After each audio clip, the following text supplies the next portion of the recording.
9 अप्रैल को मेरे हस्बैंड की तबीयत खराब हुआ। जितने भी वहाँ पे नर्स थे, कंपाउंडर्स थे, सारे के सारे जल्लाद थे। लाइट ऑफ, इमरजेंसी के नाइट डॉक्टर्स का लाइट ऑफ, और सब नीचे बिछा के मूवी देख रहे हैं और सो रहे हैं। मास्क लगा के छोड़ दिया था, ऑक्सीजन सप्लाई आ ही नहीं रहा था।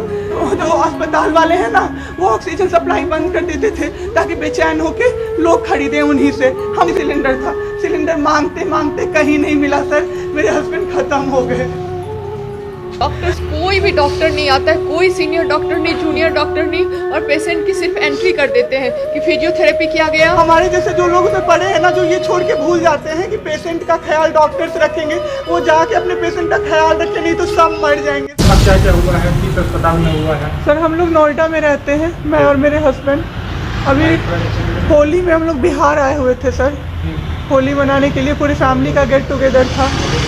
9 अप्रैल को मेरे हस्बैंड की तबीयत ख़राब हुई, फीवर हुआ उनको काफ़ी तेज़। हमने कोरोना का 2-2, 3-3 बार टेस्ट करवाया, नेगेटिव आया।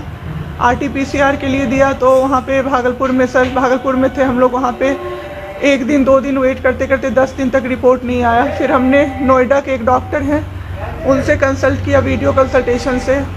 उन्होंने बोला कि CT चेस्ट करवाना है। हम लोग भागलपुर गए और CT चेस्ट करवाए तो उसमें उनका इन्फेक्शन आया। 60% लंग्स उनका उसमें इन्फेक्टेड था, डैमेज नहीं था, इन्फेक्टेड था बस। बाकी लंग्स का हर चीज़ परफेक्ट था, सारा चीज़ नाक का, गले का, सब कुछ नॉर्मल था उसमें, रिपोर्ट में था। फिर हम लोग नेक्स्ट डे ग्लोकल हॉस्पिटल है भागलपुर में, ग्लोकल हॉस्पिटल लेके आए, वहाँ पे एडमिट कराया हमने ICU में। मेरी मदर की भी तबीयत ख़राब थी, मेरी मम्मी और मेरे हस्बैंड दोनों एक साथ एडमिट हुए। वहाँ पे इतनी लापरवाही हुई उनके साथ, इतनी लापरवाही हुई। डॉक्टर्स आते थे बस विजिट के लिए, 10 मिनट देख के गए। उसके अलावा जितने भी वहाँ पे नर्स थे, कंपाउंडर्स थे, सारे के सारे जल्लाद थे सर। कोई दवाई तक नहीं देना चाहता था पेशेंट। मेरी मदर टचवुड बेटर कंडीशन में थी थोड़ी, मेरे हस्बैंड बोल भी नहीं पा रहे थे उस समय तक। इशारे से पानी का ऐसे ऐसे बताते थे, लेकिन कोई उनको पानी नहीं पिलाता था सर। वो मुझे हार के फ़ोन करते थे कि पानी पिला दो। जब मैं अंदर जाती थी तो ये लोग हल्ला करते थे कि क्यों जा रहे हो अंदर। फिर भी मैं जाके उनको पानी पिलाती थी, जूस पिलाती थी। रेमडेसिविर इंजेक्शन का नाम आप लोगों ने अभी तक सबने सुन लिया होगा कि कितनी मुश्किल से मिल रहा है। डॉक्टर ने वहाँ सजेस्ट किया, मेरे 2 पेशेंट थे वहाँ, हमने बहुत मुश्किल से अरेंज किया। जब वो इंजेक्शन मिला तो एक दिन रात को जब इंजेक्शन देने लगे, हाफ इंजेक्शन फ्लोर पे गिरा दिया उन्होंने। हमने कहा कि इतना महंगा इंजेक्शन है, इसी का असर होके ठीक होते ये आपने कैसे गिरा दिया। उन्होंने कहा कि 50,000 का भी गिरा देता ना तो तुम कुछ नहीं कर पाती अभी। हम लोग चुपचाप वहाँ से सर हट गए। थोड़ी देर बाद वहाँ पे मेरे हस्बैंड को मैंने देखा कि उन्होंने 2-3 बार पॉटी किया था, यूरिन पास किया था, कोई क्लीन करने नहीं आ रहा था सर। 6 घंटे से वो उसी गंदगी पे पड़े हुए थे। उन्होंने मुझे फिर फ़ोन किया, बस फ़ोन कर पाते थे सर, बोल भी नहीं, बस मिस्ड कॉल आती थी, मैं समझ जाती थी कि कुछ परेशानी है उनको। जब मैं गई तो मैंने देखा पूरे गंदे बेड पे मेरे हस्बैंड 6 फीट 2 इंच के सर, पूरे गंदे पे वो सोए हुए थे सर। मैंने ज़बरदस्ती सबको बुलाया।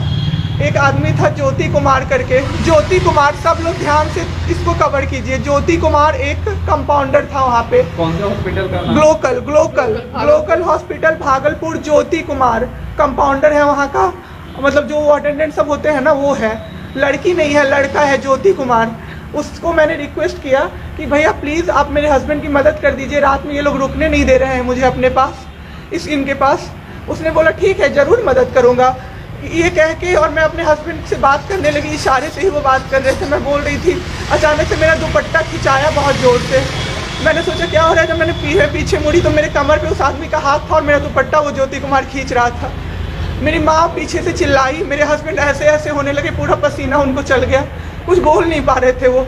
जब हम लोग ठीक थे ना, मैं बाहर निकलती थी ना, कोई मुझे ऐसे देखता था ना नॉर्मली ही तो कहते थे आंख निकाल लूँगा, क्या सोच के इसको देख रहे हैं। और मेरे हस्बैंड उस दिन बेड पे पड़े हुए देखते रहे कि मेरी वाइफ का कोई दुपट्टा खींच रहा है। और जब मैंने उस आदमी को देखा ना तो वो मुस्कुरा रहा था। मैंने ऐसे दुपट्टा खींचा और मैं कुछ नहीं बोल पाई डर से कि मेरे हस्बैंड यहाँ पे है, मेरी माँ यहाँ पे है, ये लोग कुछ कर देगा। इस डर से मैं कुछ नहीं बाहर निकली। मैं बाहर निकल के मैं दम से बैठ गई। वो आदमी मेरे पास फिर आया, मुस्कुरा के बोला मैं ध्यान रखूँगा। मैंने बोला ठीक है भैया आप ध्यान रखना। मैंने कुछ नहीं बोला उसको, कुछ भी नहीं। 2-3 दिन बाद ऐसे ही कोई सुविधा नहीं, कुछ नहीं। मेरे हस्बैंड की तबीयत उस दिन से बिगड़ी जब रात के 2 बजे में मेरी मदर के बगल वाले बेड पे एक अंकल, मास्क उनका हट गया था और वो अंकल चिल्ला चिल्ला के नर्स को बुला रहे थे और मेरी मम्मी चिल्ला रही थी, जल्दी आइए ये मर जाएंगे, जल्दी आइए ये मर जाएंगे। कोई नहीं आया और अंकल ने दम तोड़ दिया। ऐसे 3-4 लोग उस 2-3 दिन के अंदर दम तोड़े हैं बिना केयर के, बिना नर्स के आए। सारी नर्स टेबल कुर्सी लगा के सो जाती थी, कहती थी पागल हो गए हैं हम ही, अब मर जाएंगे इस कोरोना के चक्कर में, अब तो क्यों जॉब कर रहे हो, छोड़ दो, आपकी जगह कोई और आ जाएगा। उसके बाद वहाँ से बाईपैप वहाँ उस हॉस्पिटल में नहीं अवेलेबल था। मेरे हस्बैंड की तबीयत एक दिन बहुत ख़राब हो गई, उन्होंने मायागंज रेफ़र कर दिया, भागलपुर मायागंज हॉस्पिटल। हम लोग अभी मायागंज आए, मायागंज की और हालत ख़राब, आईसीयू में 4 बेड था। मेरे हस्बैंड के बगल वाले बेड पे 4 लोग 6 से 7 घंटे में 4 लोग ख़त्म हुए। क्यों ख़त्म हुए? वो नर्स को बुला रहे थे, सिस्टर आ जाओ, दिक्कत हो रही है, दिक्कत हो रही है, और सिस्टर नहीं आती थी। एक अंकल तो बुलाते बुलाते उलट के गिर गए, पूरा सर फूट गया, ब्लड और मर गए वो अंकल वहीं पे। इतना मेरे हस्बैंड डर गए। शाम होते होते मेरे हस्बैंड की तबीयत अचानक से ख़राब होने लगी, पूरा ये सब ड्राई हो गया, एक लेयर वाइट कलर का जम गया उनके ऊपर, बहुत ज़्यादा तबीयत ख़राब हो गई। हम लोगों को समझ में नहीं आ रहा था कि हो क्या रहा था। अचानक से मेरे दिमाग में आया ना, बुलाते हैं नहीं, डॉक्टर को कम से कम 5-6 बार मेरी बहन बुलाने गई है, क्योंकि कोई डॉक्टर था ही नहीं ड्यूटी। कब हुई आपके हस्बैंड की डेथ में? परसों। सुनिए मेरी बात, पहले पूरी कहानी मेरी सुनिए। मेरी बहन 5 बार 6 बार गई है बुलाने डॉक्टर को मायागंज में, तो डॉक्टर क्या कह रहे हैं, यार रात में भी सोने नहीं दोगे, रात में भी सोने नहीं दोगे। जब हमने देखा जाके सर, तो लाइट ऑफ, इमरजेंसी के नाइट डॉक्टर्स का लाइट ऑफ, और सब नीचे बिछा के मूवी देख रहे हैं और सो रहे हैं, और दरवाज़ा तक नहीं खोला सर। मेरे हस्बैंड की ऐसी हालत हुई, जब मेरी दीदी बहुत जाके चिल्लाई तब एक डॉक्टर आए वहाँ से, तो उन्होंने देखा क्या कि मास्क, उन्होंने ऐसे मास्क लगा होता है ना, उसमें एक ऑक्सीजन सप्लाई का पाइप होता है ना, वो पाइप ही नहीं लगाया था सर, बस मास्क लगा के छोड़ दिया था, ऑक्सीजन सप्लाई आ ही नहीं रहा था।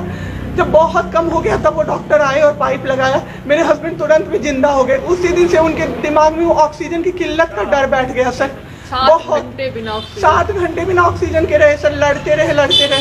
फिर उस दिन इतना वो डर गए, वो बोले नहीं अब हमको कहीं बाहर लेके चलो। दिल्ली में सर हमने बेड का किया, बहुत पता नहीं था, दिल्ली में कहीं भी जगह नहीं था। हम पटना आए, राजेश्वर हॉस्पिटल में सर पटना आए। यहाँ पे इन्होंने कहा आईसीयू में अटेंडेंट नहीं अलाउड है, नहीं जाओगे आप। मेरे हस्बैंड रोने लगे कि मेरी वाइफ को बस भेज दो, वो रहेगी तो मैं ठीक हो जाऊँगा। इन लोगों ने नहीं अलाउ किया सर। आज मैंने देखा, एम्बुलेंस से हम लोग भागलपुर से पटना आए थे राजेश्वर, रास्ते में उनको 3 बार पॉटी हुई थी सर। उसी गंदे बेड पे उनको 4-5 घंटे राजेश्वर में सुलाया रहा। मैं 10 बार जाके बोली बाहर से कि सर प्लीज़ बेड क्लीन कर दीजिए, वो हम लोग देख लेंगे ना। एक डॉक्टर निकले, मैंने बोला, वो मेरे हस्बैंड अंदर से ना बोल नहीं पा रहे थे, अंदर से ऐसे ऐसे कर रहे थे, बुला रहे थे सबको। मैंने कहा सर वो बुला रहे हैं किसी को बाहर से, तो एक डॉक्टर मुझे कहता है अरे छोड़िए ना, वो छोड़ा तो ऐसे ही बौखला रहा है जब से आया है। मैं उस समय कुछ नहीं कर पाई था, ऑक्सीजन का किल्लत सर। मेरा बाबू डर गया बहुत ज़्यादा, ऑक्सीजन सिलेंडर देखता था और कहता था हाँ वो ख़त्म हो जाएगा, वो ख़त्म हो जाएगा। मैं कहती थी नहीं ख़त्म होगा बाबू। 1.5 घंटे के लिए सर ऑक्सीजन सप्लाई बंद रहता था। बाद में हमें पता चला ये लोग ब्लैक मार्केटिंग कर रहे हैं अंदर में ऑक्सीजन सिलेंडर का। जो अस्पताल वाले हैं ना, वो ऑक्सीजन सप्लाई बंद कर देते थे ताकि बेचैन होके लोग खरीदें उन्हीं से। हम भी खरीदे सर, मैंने भी खरीदा, क्या करते, हमें भी तो चाहिए था। परसों सर सुबह में हमारे पास एक ही सिलेंडर था, पाइपलाइन बंद हो गया। मेरे हस्बैंड को बाईपैप लगा हुआ था, उनको 2 सिलेंडर से जाना था, एक ही सिलेंडर था। सिलेंडर मांगते मांगते कहीं नहीं मिला सर, मेरे हस्बैंड ख़त्म हो गए सर। मेरा बाबू चला गया।